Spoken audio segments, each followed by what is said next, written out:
तो चलिए दोस्तों, आज का हमारा विषय बहुत ही ज्यादा महत्वपूर्ण है। आज हम जानेंगे कि अमावस्या क्या होती है और ये किस तरीके से लगती है, पूर्णिमा क्या होती है, किसको पूर्णिमा कहते हैं, किसको अमावस्या कहते हैं, अमावस्या और पूर्णिमा में क्या अंतर होता है, चंद्रमा का संबंध किस प्रकार से पूर्णिमा से होता है और किस तरीके से हमारे ये 15-15 दिन पे शुक्ल पक्ष लगते हैं और कृष्ण पक्ष लगते हैं। तो दोस्तों, इन्हीं सारे सवालों के जवाब आज मैं आपको दूंगी। सारे सवालों को जानने से पहले हमें कृष्ण पक्ष और शुक्ल पक्ष के बारे में जानना होगा, क्योंकि जब भी हम कोई कैलेंडर देखने जाते हैं, हमारी 30 त्योहार का पता करना चाहते हैं, तो उसमें किस तरीके से लिखा होता है, उसमें लिखा होता है शुक्ल पक्ष और कृष्ण पक्ष। तो जब हमें शुक्ल पक्ष और कृष्ण पक्ष का ही नहीं पता होगा तो हम कैलेंडर किस तरीके से देखेंगे। तो ये सारी चीजें हमारे लिए बड़ी दिक्कत कर देती है। जब हम अंग्रेजी का कैलेंडर देखते हैं तो हमारे लिए कोई प्रॉब्लम नहीं होती, क्योंकि ये सीधे सीधे महीने 1 तारीख से 30 तारीख होते हैं। लेकिन हिंदी में उन्हीं महीनों को 2 पक्षों में, जैसे ये 1 तारीख हो गई और इधर आके हमारी 30 तारीख या फिर 31 तारीख होती है, उसके बीच में हम क्या करते हैं, आधे दिन को हम यानी 15 दिन को पूर्णिमा बोलते हैं और 15 दिन को हम अमावस्या बोलते हैं। तो चलिए सबसे पहले हम इसको क्लियर करेंगे कि हमारा शुक्ल पक्ष क्या होता है और कृष्ण पक्ष क्या होता है, क्योंकि शुक्ल पक्ष और कृष्ण पक्ष को मिला के ही हमारी क्या बनती है, पूर्णिमा या फिर हमारी अमावस्या बनती है। तो चलिए इसके बारे में आज मैं विस्तार से चर्चा करती हूँ।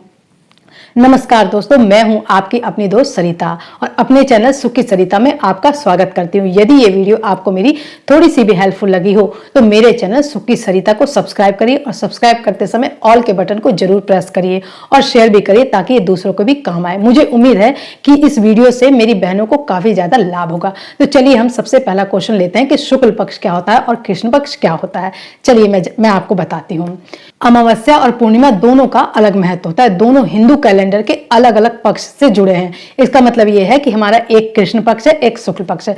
शुक्ल पक्ष के 15वें दिन पूर्णिमा होती है। इसका मतलब ये शुक्ल पक्ष जो होता है वो हमारा होता है उजाले का पक्ष, और जो हमारा कृष्ण पक्ष होता है वो हमारा होता है काला। कृष्ण से आप लोग समझ लीजिए काला। जैसा कि मैंने बोला, शुक्ल पक्ष के 15वें दिन, शुक्ल पक्ष हमारा कब शुरू हो जाता है, शुक्ल पक्ष का जो पहला दिन होता है ना, उसको प्रतिपदा, फिर द्वितीय, फिर तृतीय, फिर पंचमी, ऐसे करते करते हमारी 10वां दिन आ जाता है, दसवीं, फिर एकादशी आ जाती है। एकादशी मतलब 1 दिन और 10 दिन, तो एकादशी हमारा होता है 11वां दिन। इसी तरीके से हमारा शुक्ल पक्ष बढ़ता रहता है, चांद हमारा धीरे धीरे करके बढ़ता है, और जब चांद पूरे तरीके से बढ़ जाता है, सफेद हो जाता है, फिर से वो हमारी क्या आ जाती है, पूर्णिमा। और इसके बाद कृष्ण पक्ष की हमारी शुरुआत होती है। जब पूर्णिमा एक बार हो जाती है तो फिर से क्या होता है, हमारा चांद घटने लगता है। कहने का मतलब है कि जब चांद एक बार पूरा हो गया तो अब चांद घटना शुरू करेगा, तो उसको ही हम बोलेंगे कृष्ण पक्ष। तो चलिए अब हम जानते हैं, पूर्णिमा के ठीक 15वें दिन अमावस्या होती है। हिंदू पंचांग के अनुसार महीने के 30 दिन को चंद्रकला के आधार पर 15-15 दिनों के 2 पक्ष में हम लोग बांट देते हैं। जैसा कि मैंने बताया कि शुक्ल पक्ष हो गया और कृष्ण पक्ष हो गया। चंद्रकला क्या होती है, चंद्रकला का मतलब यह है कि चांद कभी बढ़ता है और चांद कभी घटता है। इसको मैं अभी आगे आपको डिटेल में समझाती हूँ। यहां तक मुझे उम्मीद है कि आपको समझ में आ गया होगा कि कृष्ण पक्ष क्या होता है और हमारा शुक्ल पक्ष क्या होता है। इसको मैं डिटेल में बताती हूँ। पहले हम लोग ये जान लेते हैं कि साल में हमारी 12 पूर्णिमा और 12 अमावस्या पड़ती है। ठीक है, क्योंकि एक महीने में एक अमावस्या और एक पूर्णिमा हमारी आती है। शुक्ल पक्ष की पूर्णिमा के बाद ये ध्यान रखिएगा, जब शुक्ल पक्ष की हमारी पूर्णिमा होगी तो हिंदू कैलेंडर का महीना हमारा बदल जाता है। कहने का ये मतलब है कि अंग्रेजी में क्या होता है, अंग्रेजी में हमारा 1 से लेके 30 तक या फिर 31 के बाद महीना बदलता है ना, लेकिन हमारे कैलेंडर के हिसाब से शुक्ल पक्ष की जब हमारी पूर्णिमा होगी, यानी शुक्ल पक्ष हमारा पूरा हो जाएगा और पूर्णिमा हो जाएगी, तो हमारा क्या होगा, तो हमारा हिंदू कैलेंडर का महीना बदल जाएगा। कभी कभार ये संख्या तिथि और कैलेंडर के मुताबिक बढ़ भी जाती है। जो अमावस्या ना और पूर्णिमा ये कभी कभी हमारी घट बढ़ भी जाती है, कभी कम या ज्यादा भी हो जाती है। अमावस्या और पूर्णिमा इन दोनों का हमारे जीवन में काफी महत्व है। तो इसके अंतर को चलिए दोस्तों हम थोड़ा सा जान लेते हैं। पूर्णिमा को शुभ माना जाता है, जबकि अमावस्या भी हमारे लिए अच्छी होती है, लेकिन इन दोनों का यदि कंपेयर किया जाए तो हम सारे शुभ काम जो हमारे होते हैं पूर्णिमा में ही करते हैं। पूर्णिमा पर ध्यान, पूजा पाठ करने की सलाह दी जाती है, जबकि अमावस्या का जो हमारा दिन होता है तंत्र मंत्र के लिए बेहतर रात माना जाता है, क्योंकि इस दिन असुरी शक्तियां प्रबल हो जाती हैं।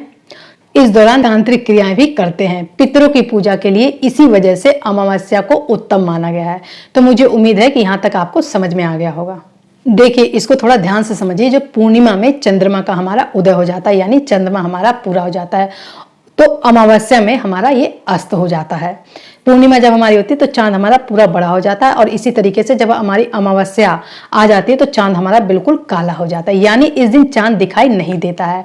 पूर्णिमा वह दिन होता है जब देश में कई महत्वपूर्ण त्योहार मनाए जाते हैं, जैसे गुरु पूर्णिमा, कार्तिक पूर्णिमा, बुद्ध पूर्णिमा, इसी तरह के बहुत सारे त्योहार। बहुत से लोग इस पवित्र दिन पर पूर्णिमा व्रत रखते हैं और साथ ही सूर्य उदय से पहले पवित्र नदी में स्नान भी करते हैं।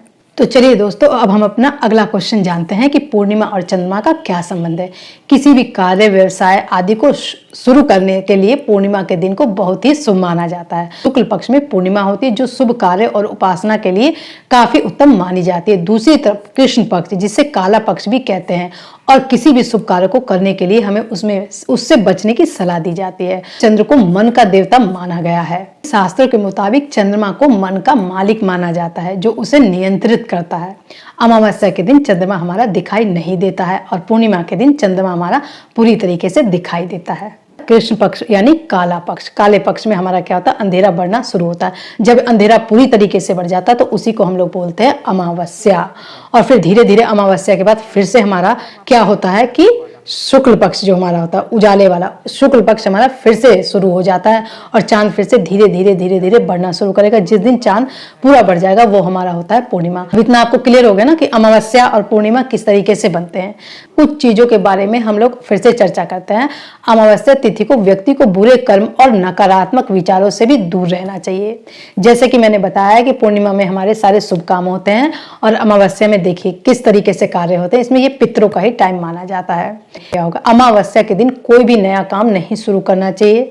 साथ ही इस दिन मांसाहारी भोजन भी हमें नहीं करना चाहिए, क्योंकि अमावस्या के दिन शरीर की पाचन शक्ति कमजोर हो जाती है। साथ ही इस दिन यौन संबंध बनाने से भी परहेज किया जाता है, क्योंकि इस दिन गर्भ धारण करना अच्छा नहीं माना जाता है। तो दोस्तों, इन चीजों को आप लोग अपने जीवन में जरूर लागू करिएगा, इन चीजों को समझिएगा। पूर्णिमा की रातों में सौम्यता का गुण होता है। पूर्णिमा की प्रकृति सूक्ष्म होती है जो शीतलता और शांति और सौम्यता का प्रतीक होती है। दोस्तों, मुझे उम्मीद है कि आपको ये सारी बातें समझ में आ गई होंगी कि चंद्रमा की जो ये कलाएं होती है 15-15 दिन पे हमारी बदलती हैं। 15 दिन पे हमारा पूर्णिमा हो जाता है और 15 दिन पे हमारी अमावस्या होती है।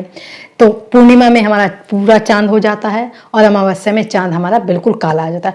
पूर्णिमा होने के बाद, चांद के पूरा होने के बाद धीरे धीरे जब चांद घटना शुरू कर देता है, यानी कि चांद काला होने लगता है, तो उसे कृष्ण पक्ष कहते हैं। काला यानी कृष्ण पक्ष।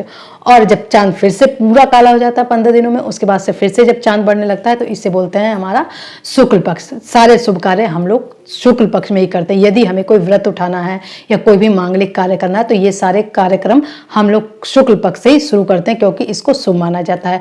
कृष्ण को काला पक्ष माना जाता है, तो इसलिए कृष्ण पक्ष में हम ज्यादातर कार्य नहीं करते हैं। तो दोस्तों, आप भी अपने जीवन में यदि कुछ करना चाहते हैं या फिर मतलब किसी नई चीज की शुरुआत करना चाहते हैं तो आप तारीख तो देख लीजिए अपने हिंदू कैलेंडर में, तारीख से आपको पता चल जाएगा। लेकिन इस बात का आप लोग जरूर ध्यान दीजिएगा कि वो काम हम लोग शुक्ल पक्ष में कर रहे हैं या कृष्ण पक्ष में कर रहे हैं। ये सारी बातें हमें जानना बहुत ज्यादा जरूरी होता है। यदि कोई भी चीज हम सोच समझकर अच्छे तरीके से अपने जीवन में उसको उतारते हैं तो उसका हमें पूर्ण लाभ मिलता है। यदि अनजाने में हम गलती करते हैं तो गलती करने से थोड़ा सा हमें उसके लिए नुकसान भी सहना पड़ता है। तो आई होप दोस्तों, मुझे उम्मीद है कि अभी तक की सारी बातें जितनी मैंने आपको समझाई हैं वो सारी चीजें आपको समझ में आ गई होंगी और लोगों को काफी लाभ होगा। आगे आने वाली वीडियो में मैं इसी विषय पे आगे चर्चा करूंगी और आपको कैलेंडर भी दिखाऊंगी कि कैलेंडर में किस तरीके से हम लोग तारीख को देखते हैं, क्योंकि ये सब जानना हमारे जीवन के लिए बहुत ज़्यादा जरूरी है। तो दोस्तों, यदि ये वीडियो आपको मेरी पसंद आई हो तो फिर से मैं कहूँगी कि मेरे चैनल को सब्सक्राइब करिए।